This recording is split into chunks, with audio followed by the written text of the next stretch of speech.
참, 어제 의정부에서요.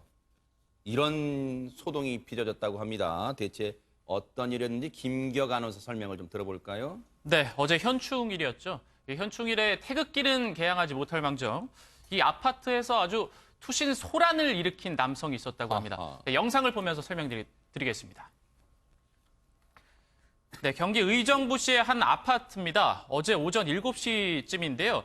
이 아파트 12층에서 한 남성이 알몸으로 옷을 하나도 걸치지 않은 채로 투신 소란을 벌이고 있습니다. 지금 소방차도 출동을 해서 이게 현장 모습이에요? 예, 현장 모습입니다. 그 당시 모습이에요. 네. 예, 이 남성이 떨어지는 것을 막기 위해서 애를 쓰고 있는데 이 남성 고래고래 소리를 지르고 네. 뭐 옆집, 윗집, 아랫집 다 피해를 주고 있습니다. 네. 뛰어내리겠다라고 하면서 위협도 하고요. 네. 네.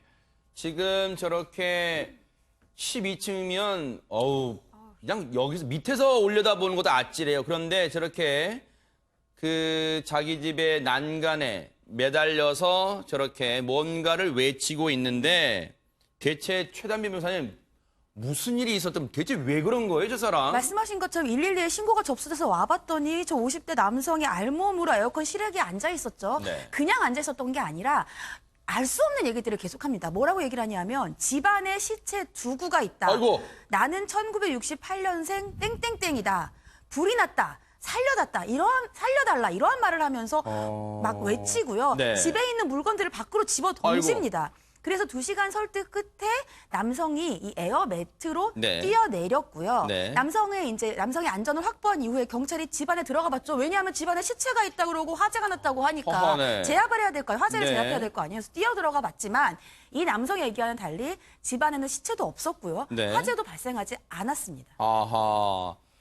일단은 저 알몸 투신 소동 한 사람도 에어매트, 경찰과 소방당국이 설치해놓은 에어매트로 떨어졌다고 하니까 천만다행이고요. 그리고 이 사람이 외친 대로, 주장한 대로 집에 혹시 강력 사건의 흔적이 있나 봤더니 일단 그것도 없다니까 천만다행인데, 아니 그러면 저 상황에서요, 김윤희 프로파일러님, 경찰 특공대 같은 분들이 그냥 확 가서 얼른 빨리 제압을 하거나 그렇게 할 수는 없는 거예요? 그랬을 때는 상태를 보거든요. 근데 네. 지금 현재 베란다 안쪽이 아니라 실외기 쪽에 있고요. 네. 난간에 매달려 있기 때문에 갑자기 투입을 했을 때는 본인이 뛰어내릴 가능성이 굉장히 크잖아요. 네네. 그리고 이 사람의 상태를 봤더니 상태가 말할 상태도 아니고 너무 상태가 좋지 않다 보니까 네. 어떤 돌발적인 행동을 할지 모르니까 그 부분에 대해서 바로 투입을 할 수 없었던 건데요. 네. 한 2시간 동안 지체가 되니까 이제 위층과 아래층에 특공대가 투입이 돼서 이제 침입을 한 거였는데 그 네. 순간에 바로 뛰어내린 거죠. 아하.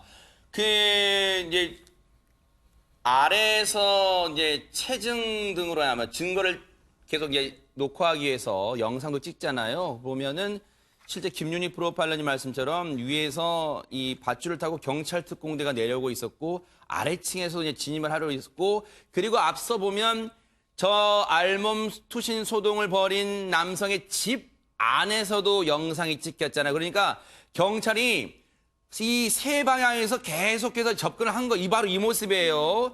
저렇게 난간 쪽에 있는 남성의 모습을 경찰이 접근해서 일단 체증 자료로 지금 확보해놓은 영상 보면은 접근을 계속해서 세 방향에서 입체적으로 접근을 하고 있는 상황입니다. 그런데 2시간 소동 끝에 에어매트로 떨어졌는데 혹시 이 투신 소동을 벌인 남성의 지금 상태는 어땠습니까? 김기혁 아나운서. 네. 이 남성 사실 그 베란다 난간을 자세히 살펴보면은 그 집기들을 많이 던졌다고 했잖아요. 네. 그 집기들도 던졌지만 그 베란다 창문을 손을 이용해서 다 아이고, 깨트린 깼어요? 상태였습니다. 그래서 좀 피투성이가 되어 있는 혈흔이 좀 있었고, 네. 그리고 에어매트로 떨어지면서 에어매트 좀 끝쪽에 떨어졌나 봐요. 그래서 양 다리가 현재 골절된 상태인데 아하. 생명에는 지장이 없다고 합니다. 네. 그런데 이 상황을 보세요. 양다리 골절이에요. 에어매트 끝쪽으로 투신해가지고. 그리고 12층 높이면 얼마나 가속이 붙었겠어요? 이 상황을 목격한 분들은 이게 무슨 난리야. 휴일날, 현충일날 그랬을 거예요. 주민분 얘기 들어보시고 이어가 보도록 하겠습니다. 작년에 한번 떠내렸는데 작년에는 이제 저 에어컨 실외기 던지고 떨어졌는데 올해는 막 씨발 다 던지더라고. 홀딱 벗고 텔레비 던지고 여기 잡지도 떨어져서 의자도 던졌고 뒤에 있고 지네 집에 있는 집길 다 던졌다고 바깥으로. 아, 평상시에 내가 여기서 보면은 안전했던 거든. 정말 충격적인 내용이 드러나네요. 김동철 원장님, 이 사람이 작년에도 또 떨어졌답니다. 맞습니다. 작년 이제 2017년 말에도 이제 이런 소동을 벌였는데 네.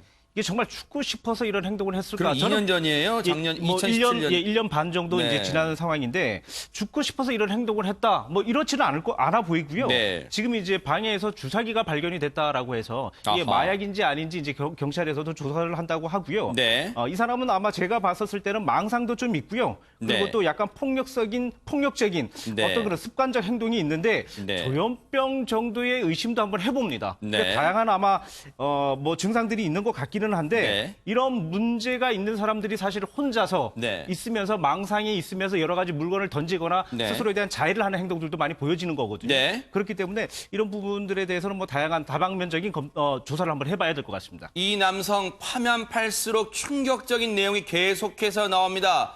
주사기가 웬 말입니까? 주사기 관련해서 경찰 얘기 들어보시고 이어가 보도록 하겠습니다. 보통 일회용 주사기인데요. 그거를 빨리 지금 회수해가지고 국가세에 좀 의뢰를 하려고 그래요. 나약증분이 있는지 없는지.